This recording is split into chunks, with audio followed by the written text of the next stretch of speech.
Ainda na sessão de hoje, presidente, o senador Pedro Simon fez um dos seus contundentes e veementes discursos sobre a corrupção no Brasil.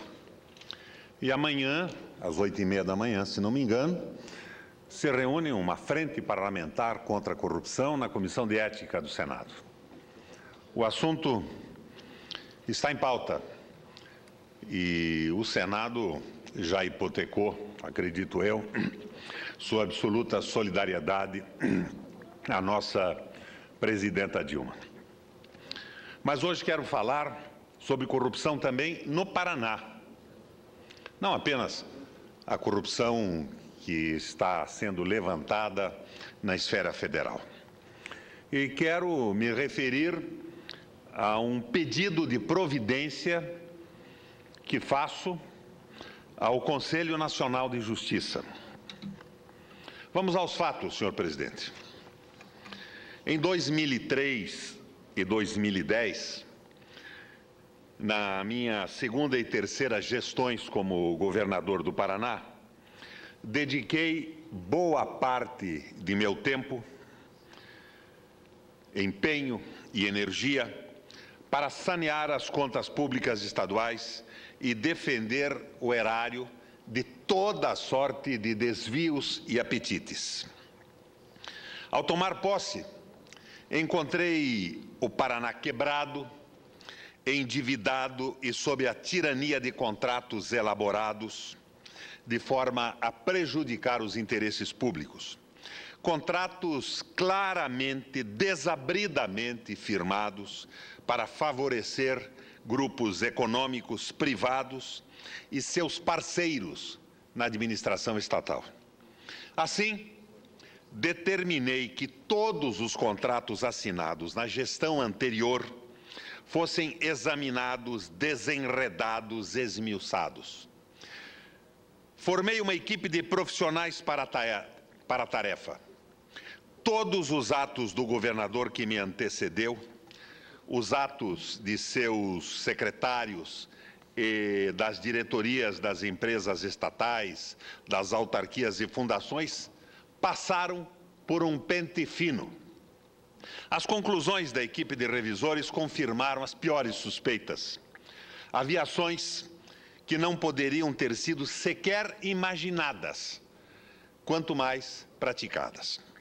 Mesmo com um grande volume de decisões governamentais sobre investigação, a equipe revisora teve seu trabalho, de certa forma, facilitado, porque uma boa quantidade dos contratos irregulares foi firmada no apagar das luzes da gestão anterior, isto é, nos últimos meses da administração do governador Jaime Lerner.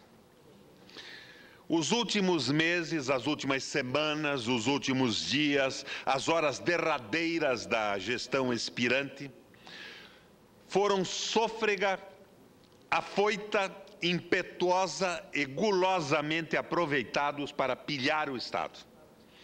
Uma desavergonhada caça ao tesouro público às vésperas da minha posse. O Ministério Público Estadual abriu processos, aderiu ao mutirão revisor e, ao verificar as irregularidades cometidas contra o erário, avocou a responsabilidade de propor ações judiciais para reaver os valores que foram afanados aos cofres públicos estaduais. Da mesma forma, o governo do Paraná, através da Procuradoria-Geral do Estado, ajuizou medidas legais que buscam, até hoje, reaver o dinheiro roubado. Segundo os princípios constitucionais da legalidade, eficiência e publicidade, tornei pública as investigações e ações judiciais. E várias vezes chamei os ladrões pelo nome. Revelei o malfeito e o malfeitor. Isso, no entanto, rendeu-me enormes prejuízos patrimoniais. Como os assaltantes do dinheiro público não foram ainda sentenciados, visto que as ações contra ele sofrem de estranha letargia, tem o seu andar paralisado depois de cada doloroso passo, caminhado lentamente, condenam-me porque eles ainda não foram condenados. O judiciário paranaense utiliza-se da justificativa de que não há decisão condenatória contra os corruptos transitada em julgado. E assim, pune quem dedicou boa parte do tempo no governo a desvendar e revelar o roubo, a identificar os ladrões e a expô-los publicamente. E eu lembro isso porque vejo o esforço da presidenta Dilma em extirpar malfeitos do governo federal. Enquanto as ações judiciais contra os corruptos não andam, as ações judiciais contra mim, por chamá-los como se deve, de ladrões, correm com rapidez do raio. Eles, de acordo com o Ministério Público, esbulharam o erário e o fizeram com uma desfaçatez jamais vista, tal a certeza da impunidade.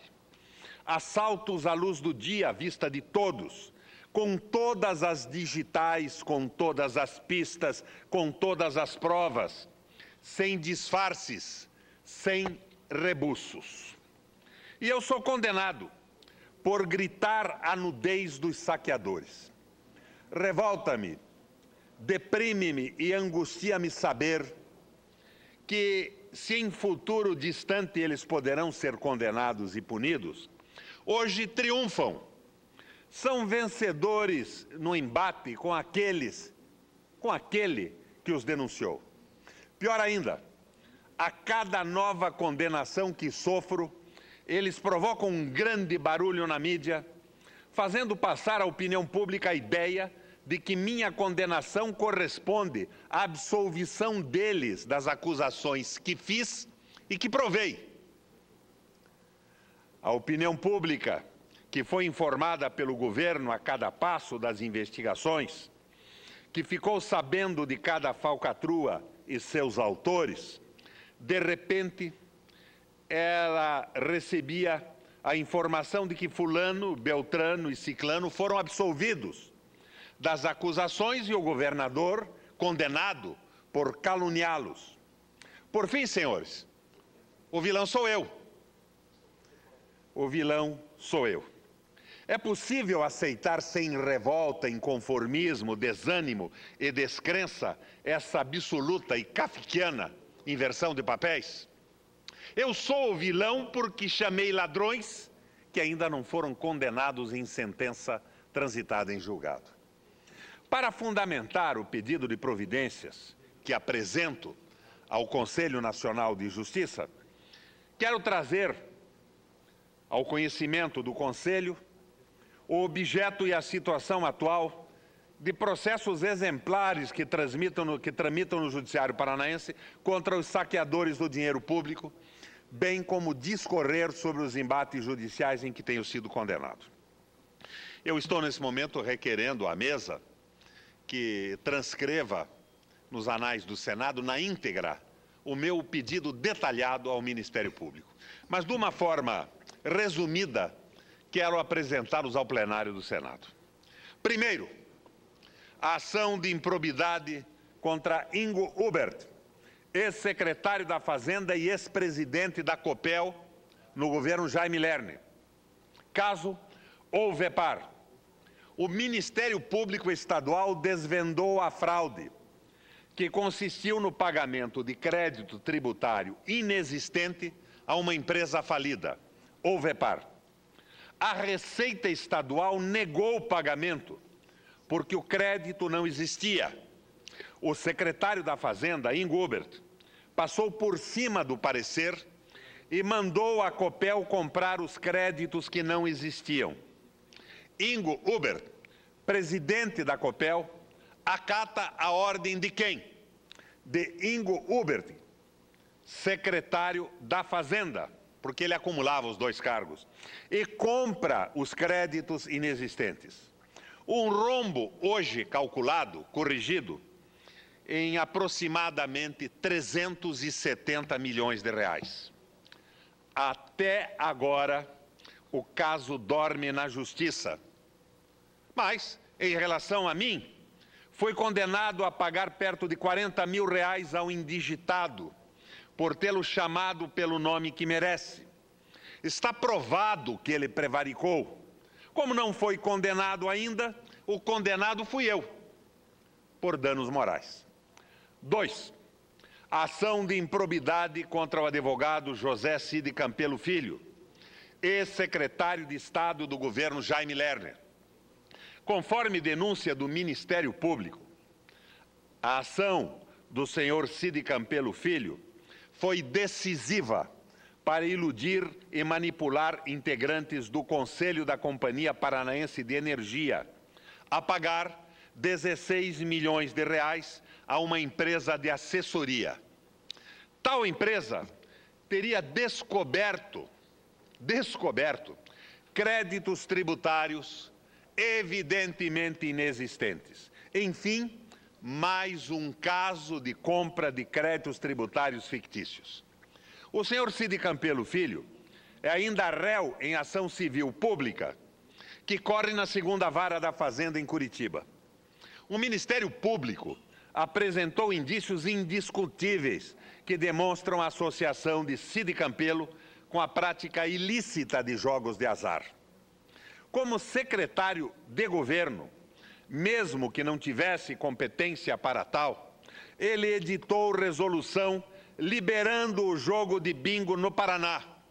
Em seguida, tornou-se proprietário de 2 casas de bingo. Há gravações telefônicas autorizadas pela Justiça comprovando isso.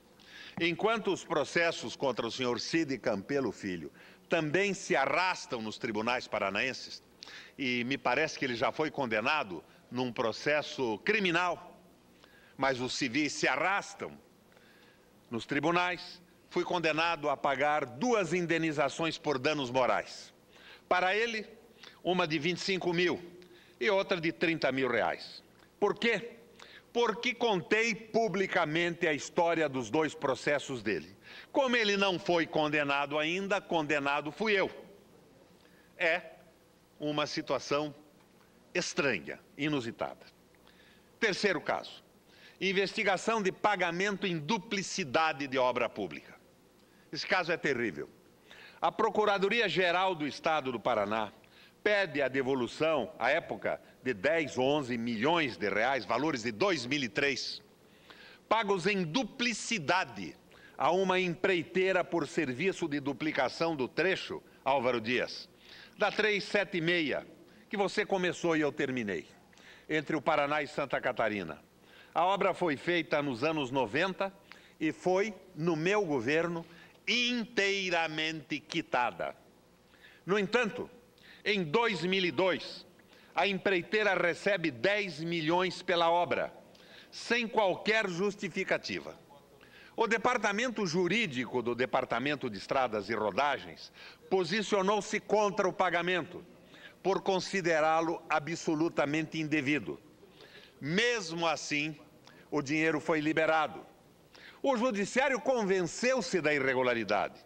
No entanto, desde 2004, o processo está em fase pericial. Denunciei o fato à sociedade paranaense. Dei os nomes dos envolvidos. Disse para que servira o dinheiro. Por isso, fui condenado a pagar, no total, algumas dezenas, centenas de milhares de reais de indenização por danos morais aos envolvidos, porque eles não foram ainda julgados. Por isso me preocupa esse combate à corrupção da nossa presidenta. Os fatos são levantados, o judiciário não anda, as chicanas processuais se sucedem, e como no caso do Paraná, há quase 10 anos esses processos estão paralisados. Alguns dos réus não foram sequer citados porque se discutia se o processo seria objeto do trabalho dos tribunais superiores ou do Tribunal de Justiça do Paraná. Eu estou fazendo uma representação. Não é apenas esse resumo. que peço dela a transcrição na íntegra nos anais do Congresso e que será ajuizada amanhã, protocolada amanhã no Conselho Nacional de Justiça. Senador Requião, Roberto Requião, os dois pedidos de Vossa Excelência serão atendidos da forma regimental. Mas, no entanto, de repente eu vejo que no Paraná o meu partido, o velho MDB de guerra, a base que me deu sustentação, passa a apoiar o atual governo. E o governo atual é o governo onde o Cássio Taniguchi é secretário do Planejamento, onde, por exemplo, a Copel é presidida pelo diretor de marketing do processo de privatização na época dos desvios. E a bancada do PMDB, fisiologicamente, resolve aderir ao tal governo. E me fere, me parte o coração, presidente, ter a notícia de que hoje um dos deputados, meu amigo de longos anos, Nereu Moura, se referindo a mim, diz que eu não posso falar sobre essa adesão que eles fazem ao governo que eu denuncio na justiça, que cobro punições, porque eu nunca elegi um presidente da Assembleia Legislativa do PMDB. Meu Deus, parece que esse deputado esqueceu que o governador não vota na Assembleia Legislativa. E que eu me recusei terminantemente a intervir impondo eleições. E que os presidentes da Assembleia, que foram alguns durante o meu governo, foram eleitos por eles, deputados. Esta cobrança é indevida e não justifica a fisiologia do apoio àqueles cujo combate nos valeu 3 governos do Paraná. Ganhamos eleições combatendo corruptos. E, de repente, a bancada do velho MDB de guerra, dizem eles por unanimidade, resolve apoiar o governo que nós combatíamos. Eles não perceberam ainda que, no último período eleitoral, nós apoiamos o Osmar Dias numa coligação com PT e PDT. Não fomos bem-sucedidos. Mas nós fomos eleitos para ser fiscais, oposição. Eu no Senado da República e eles na Assembleia Legislativa do Estado. A fisiologia de pequenos favores, nomeações, liberações de recursos não justifica uma traição explícita, não a mim, ao povo do Paraná e aos princípios que nos garantiam por 3 vezes o governo do Estado. Então, me sinto solitário, com o coração partido, decepcionado e frustrado. Mas se estou solitário não significa que abandonei a luta. E encaminho, apesar do apoio da bancada dos deputados estaduais do Paraná, aos corruptos de ontem, ao Conselho Nacional de Justiça, um pedido, uma reclamação, um pedido de providências em relação a estas denúncias que no passado fizemos juntos, mas que hoje, como apoiadores do governo, eles acabam considerando absolutamente, se não legais, insignificantes e trocam pela fisiologia, talvez por alguns empregos e por alguns favores de liberação de emendas. Que tristeza me causa essa atitude da bancada PMDBista. Mas, afinal, parece que a desideologização e a fisiologia toma conta da política não só do Paraná, mas do país inteiro. Presidente, obrigado pelo tempo que me foi concedido.